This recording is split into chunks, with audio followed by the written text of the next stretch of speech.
नमस्कार, news room में आप सभी का स्वागत है।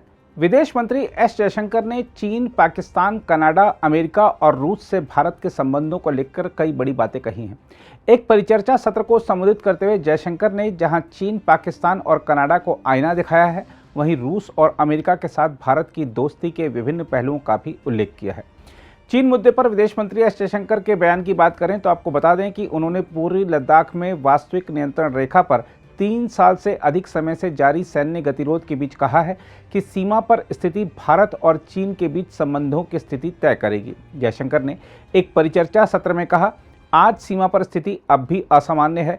चीन के साथ भारत के संबंधों का हवाला देते हुए उन्होंने कहा कि सीमा के प्रबंधन से जुड़ी व्यवस्था के उल्लंघन के कारण संबंध मुश्किल दौर से गुजर रहे हैं। जयशंकर ने कहा, हम मानते हैं कि चीन एक पड़ोसी है, एक बड़ा पड़ोसी देश है। आज वह बहुत प्रमुख अर्थव्यवस्था और बड़ी शक्ति बन गया है।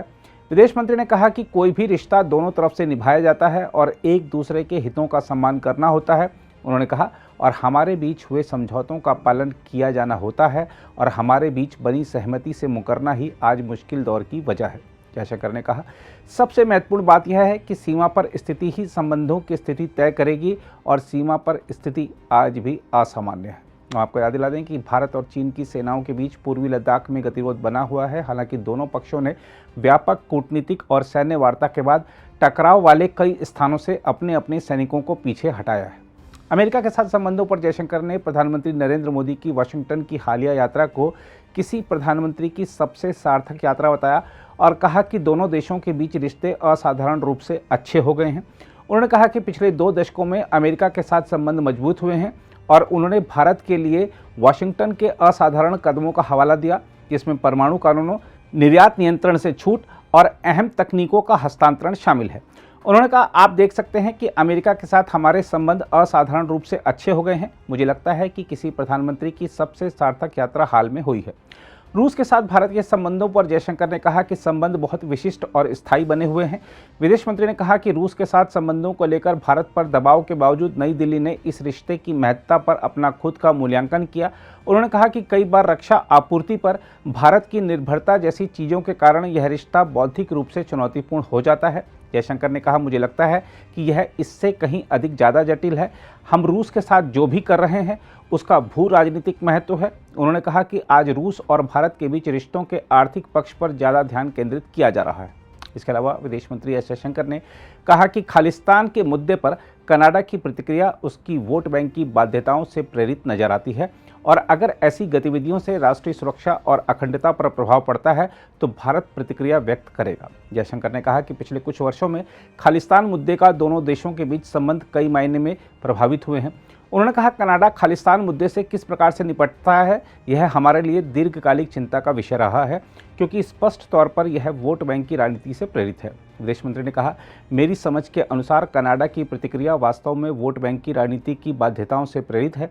जयशंकर ने कहा कि कनाडा को यह स्पष्ट कर दिया गया है कि अगर ऐसी गतिविधियों को वहां अनुमति दी जाती है जिससे हमारी राष्ट्रीय सुरक्षा, क्षेत्रीय अखंडता और सुरक्षा प्रभावित होती है तो इसका जवाब दिया जाएगा। पाकिस्तान के साथ संबंधों पर जयशंकर ने कहा कि नई दिल्ली आतंकवाद को सामान्य बताए जाने की अनुमति नहीं दे सकता। I would say Pakistan obviously is the exception when it comes to the neighborhood. Again, it needs very little explanation. The fact is that we cannot allow terrorism to be normalized. We cannot allow that to become the basis for getting us into discussions with Pakistan. So I don't think, to me it's a fairly common sense proposition. In fact, if anything, I'm still a little perplexed by why we had not arrived at this position earlier. But we have arrived at it now. And the issue really is that until there is departure from and I would say an abrogation of this policy of cross-border terrorism, clearly it is not possible to have the normal relationship with that particular neighbor. SAARC you have not heard very much about SAARC because frankly in the last few years there isn't very much to hear about.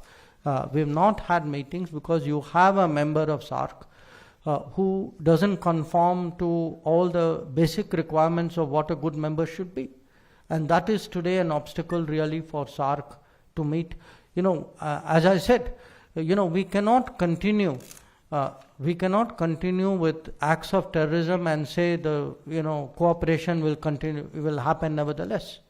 So I think there are issues there, and it's time that we recognized the seriousness of those issues and not allow terrorism to happen by night and trade by day. I don't think the country is well served by that.